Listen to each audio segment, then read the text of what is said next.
Hi అన్న, నమస్తే. నా పేరు వచ్చేసి రోహిత్ అండి, మాది ఆంధ్ర తెనాలి. సార్ ప్రజెంట్ అయితే నేను ఢిల్లీలో ఉన్నాను. ఢిల్లీ నుంచి అయితే ఆర్డర్ అయితే వెహికల్ చూపిస్తున్నాను. 20 మారుతి సుజుకి విటారా బ్రిజా తీసుకురావడం జరిగింది. ZDI plus top and variant sir. Diesel బండి లీటర్కి అయితే 20 నుంచి 23 వరకు అయితే మైలేజ్ రావడం జరిగింది. చాలా అంటే చాలా నీట్గా ఉంది. కేవలం 78,000 కిలోమీటర్లు. సెకండ్ ఓనర్ బండి. ఇంటీరియర్ కూడా చూసుకోవచ్చు, ఎక్సలెంట్ కండిషన్లో ఉంది. బండి అయితే చూసుకోవచ్చు.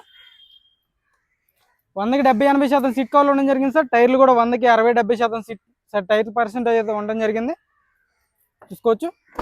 పుష్ బటన్ స్టార్ట్ ఉంటుంది, క్రూజ్ కంట్రోల్ ఉంటుంది బండికి అయితే. ఇన్బిల్ట్ నావిగేషన్ వస్తుంది. సీట్ కవర్లు కూడా 100కి 70-80% సీట్ కవర్లు ఉండడం జరిగింది. ఆటో క్లైమేట్ కంట్రోల్ వేసి steering audio controls, push button start ఉంటుంది. ఎక్సలెంట్ కండిషన్లో ఉంది సార్. రెడ్ కలర్ బండి. 2017 ఇన్సూరెన్స్ కూడా డిసెంబర్ వరకు అయితే ఇన్సూరెన్స్ ఉండడం జరిగింది. ZDI plus top and variant. Second owner బండి. ప్రొజెక్టర్ హెడ్ ల్యాంప్స్ వస్తాయి, ఫాగ్ ల్యాంప్స్ వస్తాయి. చాలా అంటే చాలా నీట్గా ఉంది. Red and black colour. చాలా అంటే చాలా నీట్గా ఉంది సార్. దీని ధర వచ్చేసి కేవలం 5,60,000. ఇదైతే ఫైనల్ రేట్ కాదు, కొద్ది మటుకు అయితే బార్గెనింగ్ ఉంటుంది. ఫుల్ వీడియో కింద ప్లే బటన్ ఉంటుంది, చూసుకోవచ్చు. ఇంట్రెస్ట్ అయితే ఆ నెంబర్కి కాల్ చేయండి. Okay sir.